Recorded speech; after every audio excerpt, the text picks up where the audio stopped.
So in a year of reinvigorating trust, at this conference, I'd like to share with you some thoughts about trust being a healing balm.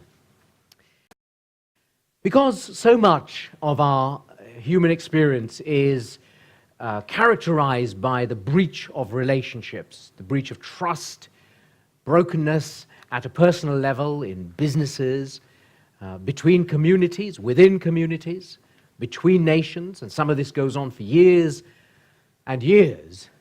Wouldn't it be wonderful to find some way of reinvigorating trust and bringing a sense of peace and wholeness and wholesomeness into our human experience?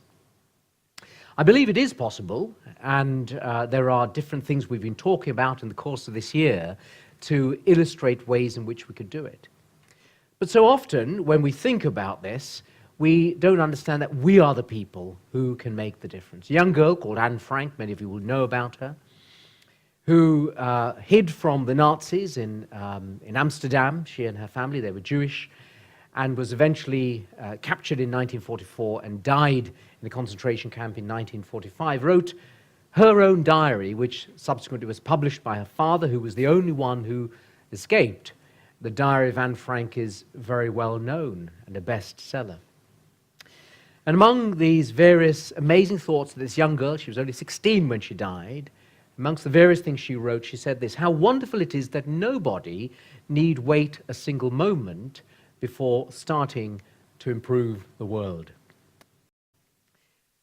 And the challenge for us is whether we see this as being something that is relevant to us, or whether our lives are such that we feel, all that really matters is that I need to get by, I need to survive, I need to make something of something, or whether we can find it in our hearts to say, well, where we are some of the actors on a great stage, and we together really need to try and write the screenplay. We need to do some improvisation that changes the story from when we first came on the stage. Now, so often we look at leaders, we look at world leaders, and we look at our political leaders, and of course they say, as they did as we went into the general election recently, you can count on me. The failure of most leaders, and politicians in particular, is that they do not understand that trust is not a right, but it is a privilege that has to be earned by proving you are trustworthy. Now, today's talk is not going to be about the failings of government and governmental leaders, but just looking back over the last 5 years and coalition government, I suspect most people in this room will have something they will want to say about the way in which that coalition government, led by the Conservatives, failed to keep its promises, or in the case of something which it never ever talked about in manifesto, which when it brought in something called the marriage bill and transformed the landscape of Britain, to actually breach the rules of democracy by introducing something so significant, so divisive, which was never in their manifesto. And so we have a situation in our country today where freedom of conscience and freedom of thought, freedom of belief, freedom of expression, and our civil liberties are all under threat. Perhaps they were unforeseen consequences, but they are very serious. So trust in politicians continues to be at an all-time low, and it is fundamentally because they do not understand that it has to be earned. And it can only be earned by maintaining promises and keeping faith. There's no wisdom in creating a situation of inequality by trying to address, in the case of what I was talking about, equalities for some. Big challenges facing us in the years to come. So I want to talk to you about 7 ways in which you can train yourself to build trust in others, because you may not be able to change what's going on the grand landscape of Britain, although I think we can. I believe that ordinary people can do extraordinary things, and we have much more power than we may think. We have the ability to influence change, because more than ever before, we live in an environment where we can communicate the thoughts that we have. However, because life is also about a ripple effect, the idea that if you can change the things that are going on around you, and you can then begin to change things more widely, I want you to be thinking about how you can build trust in all of your daily interactions. And this can apply in your situation in business, in your personal relationships, and in any interaction that you have with people. So 7 points which I've put up there: being calm, de-stressing, thinking encouraging thoughts, using eye contact, using the right tone of voice, training your brain to really listen, expressing genuine appreciation, and sealing things with a smile. You know, when we go into difficult situations and difficult interactions, difficult conversations, all too often we may find ourselves beginning to get stressed over what we're about to experience. But being stressed, then generates uptightness. That very act can produce anger within us because of what we're about to experience. And it has the effect of shutting down our ability to effectively engage with what's happening with the other person. And because we are more than the sum of a group of chemicals and body parts, because actually when we interact with people, signs and signals take place between us. There is a communication sometimes which is unsaid, but it is felt because of the way in which our brains register things that are happening, and then our brains communicate to our bodies, or our bodies actually register experiences which then begin to generate hormonal reactions triggered by our brain and our central nervous system. This then results in problems in interaction. So one of the starting points is to start by being calm, and simply taking a few deep breaths can help. You know, counting 1 to 5, a breath going in and a longer breath going out. Stretching your neck muscles, even yawning. If you yawn now, I'll know you're either stressed up or you're bored. But yawning and using your jaw muscles also begins to stimulate actions in your cerebral cortex. All of these things may seem a bit silly, but they actually do work. Try it when you're about to go into a stressful situation. I know a number of you do have to deal with these things on a daily basis. Some of you have very difficult home situations. If you can calm yourself down, that will be the beginning to have a more successful interaction. Thinking encouraging thoughts is very important. People at Loyola University in the United States came across something which I suppose seems very obvious, which is that if people are broadly in agreement when they're interacting, when they're talking together, they're more likely to come out with a positive outcome. That sounds very logical and rational. But the reality is that many of our interactions are not in situations where we're broadly in agreement. And so how do you deal with that situation when you're going into a difficult place with another person or a group of people? Well, the starting point is to change the way we think by thinking encouraging thoughts. Because looking at it from the negative side, negative thoughts interfere with the way in which our brain processes language, the way in which our brain enables us to listen, and the way in which it causes us to speak. So we immediately begin to be in some kind of straitjacket, which is both physical and psychological, and that then leads to defensiveness on our part and can generate distrust in the other person because we're not listening well, we're not communicating well, we've already got this uptightness which we're trying to deal with, and we're not processing language as well as we need to. Our brains are very active in this process. Now, if we go back to the big landscape issues, I don't know what goes on in the mind of a politician when they're giving the kinds of talks that they do. And some of these people are very skilled, actually, in pressing the flesh and getting people to do what they want. Someone said of David Cameron, as we were going through the election, he's the nice kind of guy who most people would want to take home and have around for tea. So politicians have this skill about them. What I'm talking about, by the way, is not about manipulation. All right? There's integrity in what we're doing here. This is not saying, I am going to do these things in order to gain power over someone. I think if you do that, although you will have limited success, ultimately you'll compromise your own integrity. So thinking positive thoughts are very important because by thinking positive thoughts about the other person, and you're immediately saying, how on earth can I do that? I'm thinking about this other person. But you help yourself. Think positive thoughts about yourself. So often we may find ourselves thinking that we can't do this, or putting ourselves down, or perhaps we've got a lot of self-talk going on in the background about what we think about ourselves. We need to change that, thinking positively about the topic in hand, which can be difficult if you're going to be dealing with something really difficult. I know some of you have some challenging meetings at the end of this week, for example, but this can help you to succeed in your personal and in your business relationships. Eye contact is also extremely important.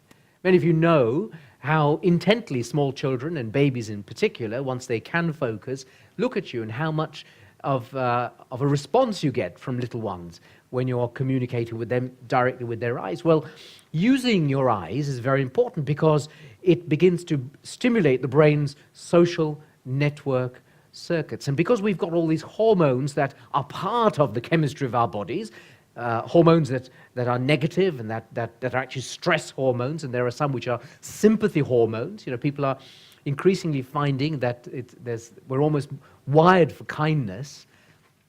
By thinking and looking directly into people's eyes, obviously not staring them out, don't give them the 30-yard stare, that'll freak people out, but finding an appropriate way of making eye contact is extremely important. And when you look at someone intentionally, all right, so just be careful, practice with someone who trusts you and you trust. Helps you to quickly identify the 7 basic facial expressions through which we communicate: anger, fear, sadness, disgust, surprise, contempt, happiness. By looking at someone's face and beginning to read them in an empathic and sympathetic way, it enables you to then begin to start pacing your conversation with them. Now, the tone of voice is also really important, very important. And researchers at the University of Houston discovered this, that when you lower your voice, you speak gently and slowly, your listener will respond with greater openness and trust. And they were able to apply this in the case of doctors, oncologists, people who are dealing with cancer sufferers. And the experience of people who were having cancer was that when the medics who were dealing with them did this, when they lowered their voices, when they spoke more slowly, they felt that the doctor was being more sympathetic, more mindful of the way they were feeling and experiencing what was going to be bad news that they were being given. Now, we'd like to see more of that, wouldn't we? Because often it is when you have bad news particularly. But it's not only bad news, it's in any kind of difficult interaction. Now, here's a very difficult one, our 5th point, which is about training your brain to really listen. Now, this applies to, I would say, almost every one of us who's listening here today, and I hope you are listening. It's difficult because we are habituated to focusing on ourselves and on our own interests through constant self-talk. How often have you been in a discussion with someone, in an interaction, and you thought, they're not really listening to me? Now, of course, if you're talking to someone and they're looking there, that's pretty obvious. And gentlemen, this one doesn't work, you know, where you're reading the newspaper, watching the TV, or reading a book, and the lady in your home says, are you listening to me? And you say, yes, of course I am. That's pretty obvious. That's a dead giveaway that you're not. Don't ask me how they know, but they do. So you need to work on this one. But it isn't only about those obvious things. In business, we have a lot of meetings. What happens to your brain at that time? Do you ever talk to your brain consciously? I mean, you don't have to speak or audibly. You can do. We all know each other pretty well. We won't be freaked out by that. But challenging yourself because of this self-talk that's going on. Do you know what I'm talking about? I mean, you do know what I'm talking about, because even now, as I'm speaking, there's a voice going on in your head which is saying all sorts of different things. It would be wonderful, wouldn't we, if we all had speech bubbles above us, thought bubbles, and we could all see. We don't quite have the technology. So listen here and understand. Listen, most people cut in before the speaker finishes. Now, this is a conversation I've had to have with some colleagues around the place when we've had some mentoring discussions. And I want to invite you to challenge yourself to learn how to be slow to speak and swift to listen. That will make such a difference in every conversation. Now, you're going to say to me, but Chan, you don't know. These people I work with are just, they've got verbal diarrhea. They talk, talk, talk, talk. Okay, well, you've got to find a way of managing that. But think about whether you can come in at the right time. The doctors who are trained to listen out for important medical information in one study were found to be cutting off patients before they'd been fully heard, on an average of 23 seconds. So these are professionals. These are people who need to hear what a patient is saying. Now, I know that often when someone goes into a doctor's surgery or someone's going to counseling, they may not talk about the real problem. They come in with a presenting problem, and that can happen in management as well. But you need to find ways in which you can listen out for things that are really important, while creating this bond of empathy and trust, which is what will secure a successful interaction. And the sixth point is about expressing genuine appreciation. See, when people are in agreement, as I said earlier, then the interaction becomes mutually satisfying. However, if, as you go into your interaction with someone else, because you're already feeling this is going to be difficult, maybe you don't even like the person, all right, that's problematic. Or maybe you've fallen out. Maybe there's been angry words have been spoken before. There's been disagreement. This is the reality of life. But these 7 points really do work. So if you can start positively, you're more likely to be able to move forward into the interaction in that same positive way. Your opening words set the tone. So whatever that interaction is, just think about the most difficult interactions you may be experiencing in your life and think about how you start the process. How do you start the talk? How do you start the conversation? What are your words like at the beginning? So a compliment, and here we don't want you to be damning with faint praise. Oh, you're not looking as fat in that dress as you were last week. I mean, that's not a suitable starting point. Do you know, when I first saw you, I thought you were a really unpleasant person, but I don't think so now. Even that, you may think, it sounds strange that I might be saying this to you, but some of us have great difficulty giving compliments or praising others or even saying thank you or showing appreciation, because we are now living in such a selfish, self-centered, self-focused society. It does not come naturally to us to say thank you or to show appreciation. That is why, as an organization, as a business, we believe it's important to do all of these things and to show appreciation. Now, for those of you who are managers, I don't think it's because you don't genuinely appreciate what someone is doing. It's because we don't do it so easily. We have different languages, don't we? Someone's written a book called The Different Love Languages. Very important if you're in a relationship with someone, to know what their way of expressing love is and what's your way. Because supposing my wife believes that the way in which she expresses love to me is by baking me a cake, but I think, well, no, actually, the way in which you should express love is by ironing my shirts in a certain way. Don't quote me on this, by the way. These are fictitious examples. She's going to be baking me all these cakes, and they're going to be stacking up. I'll be bringing them in, and it will be distributed to them. But my collars are not going to be ironed in the way that I want, and I'm thinking, she's not loving me. So think about your language of love and the way in which you express things. And also think about how you can communicate positive and appreciative words to the people around you. It's very important. And end your interaction with a compliment, because that also can create trust. You see, your final words often in any interaction are the ones that are most remembered. So try and find a way that concludes, that leaves that person feeling positive. End with a phrase that conveys genuine appreciation. Not, I'm so glad you didn't wear that shirt that you wore last week. I hated it.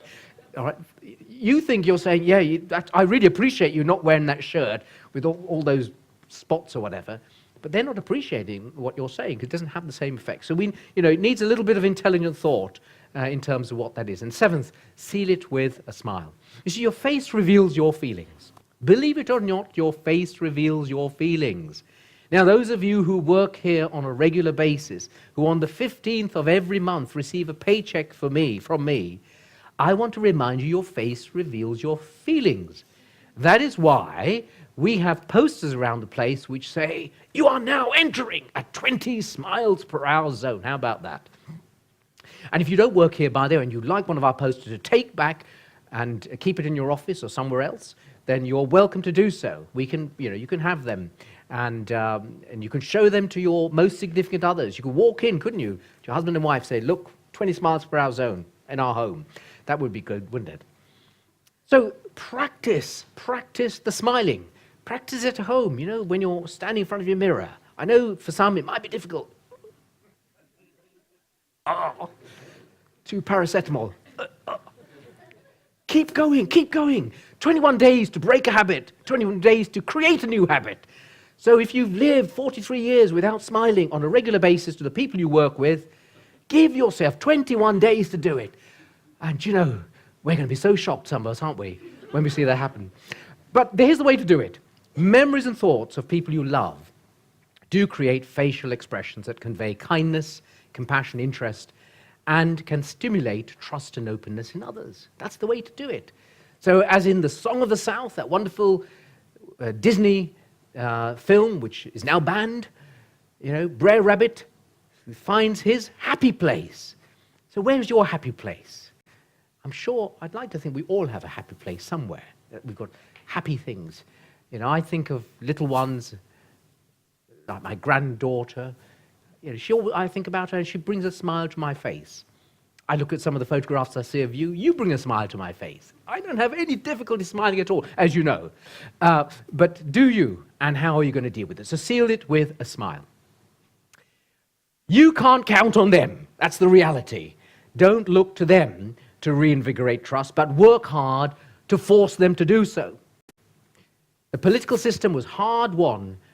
800 years late after Magna Carta, freedom should still be, freedom and tolerance should be something that we work hard for. Let's press them. Let's help them to understand that trust is not a right, but it's a privilege, and it's one that they have yet to learn by being trustworthy.